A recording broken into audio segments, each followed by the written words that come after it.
Good afternoon to anyone who is watching this video. My name is Aniyah or Nia McCrae, and my topic is fetal alcohol syndrome.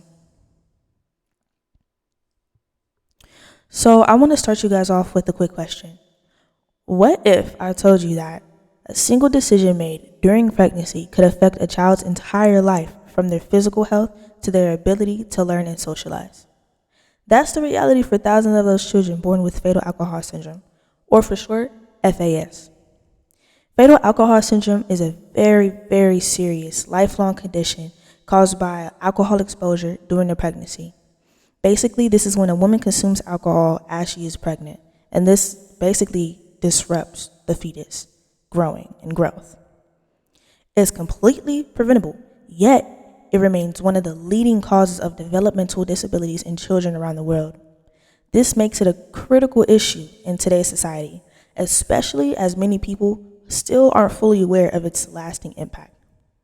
In this presentation, I will explain what fetal alcohol syndrome is, the symptoms and the challenges faced by those affected, how it can be prevented, and what support systems are available. My goal is to raise this awareness and emphasize the importance of education and prevention. So here I inputted a graph here, or a picture. Basically, this is how a child will look like once you consume the alcohol, and the fetus, the fetus basically can't really grow or have all the healthy nutritions and all the stuff that you need in order for the baby to come out healthy. This is what it looks like. If you're not putting good things into your body, then there's going to be consequences. So here, this child has a low nasal bridge, short nose, and flat mid face. You can see here, it really doesn't look, it looks sad, It doesn't really look like a normal, quote unquote, baby here in this case. It looks like something is wrong with it, because it is. And it's not really the baby's fault. It's the parents' fault for consuming it, And I really do think this is very sad, but hey, I can't control what other people do. And a real life example would be, there's this lady named Krishan Rock, and her child, I believe, is now 1 or finna turn 2, one of those. And I don't believe that he's able to talk yet still. I know at 1, he's supposed to be saying some weird stuff, at least trying to say some words here and there. But I don't think I've ever seen him put in the effort. She's been carrying this child like it's still like a newborn, I haven't seen him walk yet.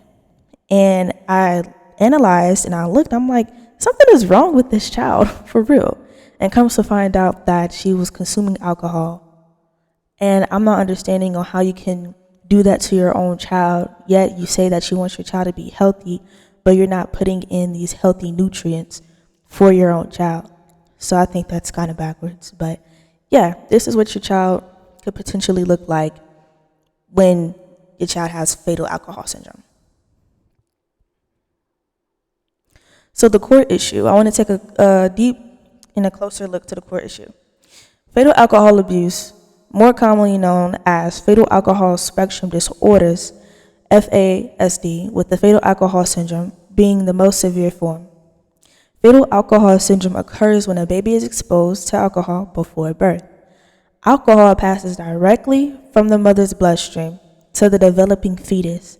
And because a fetus cannot break down the alcohol the way adults can, it interferes with the normal growth and development. This can lead to lifelong physical behaviors and cognitive problems such as poor memory, learning disabilities, speech delays, trouble with attention and impulse control, and the distinct facial features. What makes this issue even more tragic is that it's 100% preventable if alcohol is completely avoided through this pregnancy. During a pregnancy. During a pregnancy, if you want you already go through enough in a pregnancy. You already go through enough back pains and worrying about your child's health. And if you're so worried, like I said, if you're so worried about your child's health, then you as a mother should put better nutrients into your child so your child can grow up and be healthy. You want your child to be healthy, but yet you're consuming this alcohol, which is hurting your child. Not only are you hurting yourself, but you're hurting your child as well. Whatever you're going through, with a child as you're pregnant, that does not mean damage or hurt your child, you know? So I want to talk about the scope of this problem. According to the Centers of Disease Control and Prevention, or for short, CDC, up to 1 in 20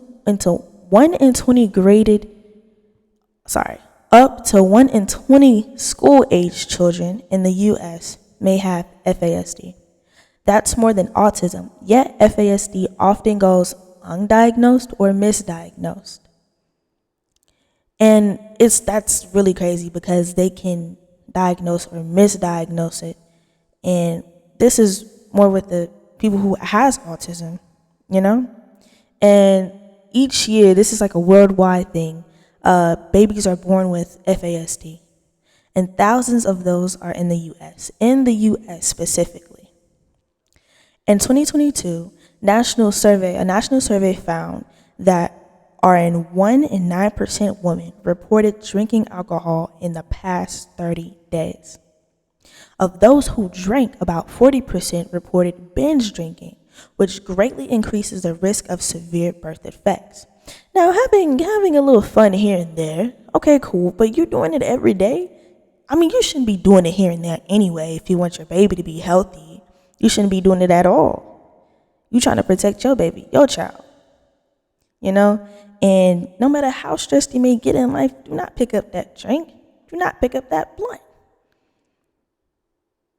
Your baby needs to be healthy. If you want your child to be healthy, like I said, you have to do better for yourself mentally, physically, emotionally. Because once your baby come out, that's how it's going to look, you know?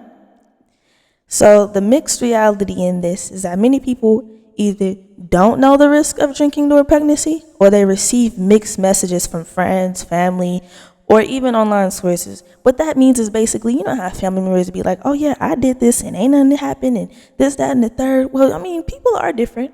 People's body do react different, but they don't know that. So safe to say, you need to be careful with what you do. Just because somebody else said they did it, that doesn't mean that you can do it too, you know? And that's why awareness and education about fetal alcohol syndrome is so important. Law and responses. On the state level, many states have their own policies. For example, some require warning signs in bars or stores that sell alcohol. Others provide priority access to substance abuse treatment for pregnant women. A few even have mandatory reporting laws where healthcare providers must report suspected alcohol use during pregnancy. Although this is controversial due to the concerns, my apologies, about criminalizing addiction rather than treating it.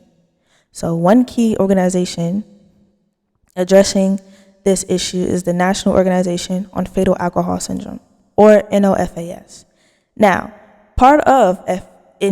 which is now a part of FADS United. The focus on this advocacy, support service training for healthcare providers, and public education to prevent alcohol-exposed pregnancies. As for media portrayal, one impactful example in this documentary, Moment to Moment, Teens Growing Up with FADS. It allows several teenagers living with fetal alcohol syndrome disorders having a human face to the statistics. It helps viewers understand the real challenges individuals and families face and why prevention matters. Now let's look at how the United States has responded to fetal alcohol syndrome through laws, policies, and public awareness. One of the earliest and most important actions came in the U.S. Surgeon General, whose first issued a public advisory in 1981, warning pregnant women to avoid alcohol entirely. This message was reissued in 2005, reinforcing the stance that no amount of alcohol is safe during a pregnancy. I mean, in general, you shouldn't be drinking alcohol with the child anyway. But another major law is the federal requirement for warning labels on all alcoholic beverage containers. These labels must clearly state that drinking alcohol during pregnancy can cause birth defects. This law was passed in 1989 under the Alcoholic Beverage Labeling Act.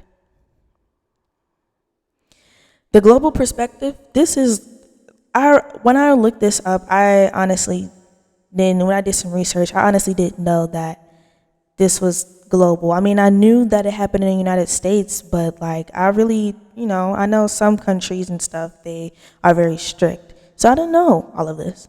Canada is one of the leading countries in FASD awareness and prevention.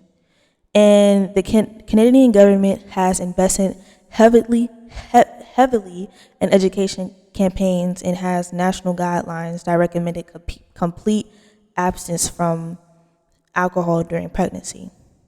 In South Africa, it has one of the highest rates of FASD in the world. Some communities report up to 1 in 10 children affected, you know? Australia also has taken strong steps. In 2020, they passed a law requiring pregnancy warning labels on all alcoholic drinks solid to the country. In the U.S., it really lacks because this mainly happened in the U.S. For the U.S., it lacks coordinated national strategy for FASD, and it doesn't mandate routine screening or diagnosis across the states. Meanwhile, countries like Canada and Australia are treating FASD more as public health priority rather than a personal responsibility. In conclusion, fetal alcohol syndrome is a serious but completely preventable condition that continues to affect thousands of children each year, causing lifelong physical, mental, and emotional challenges. Despite this awareness and support in the U.S. remain limited compared to what truly is needed.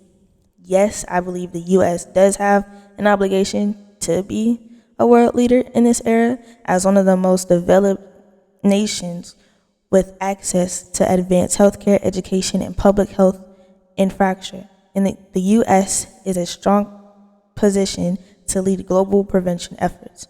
This includes investigating in more research, creating a national strategy, providing education for women and children in childbearing age, and increasing support for families affected by FASD. By taking stronger action at home, the U.S. can also influence and support other countries, especially those struggling with limited resources, to raise awareness and reduce the global impact of fetal alcohol syndrome. Here I have my references. This is where I got most of my information from. And I also got my information from here too as well. I hope y'all have an amazing, amazing day.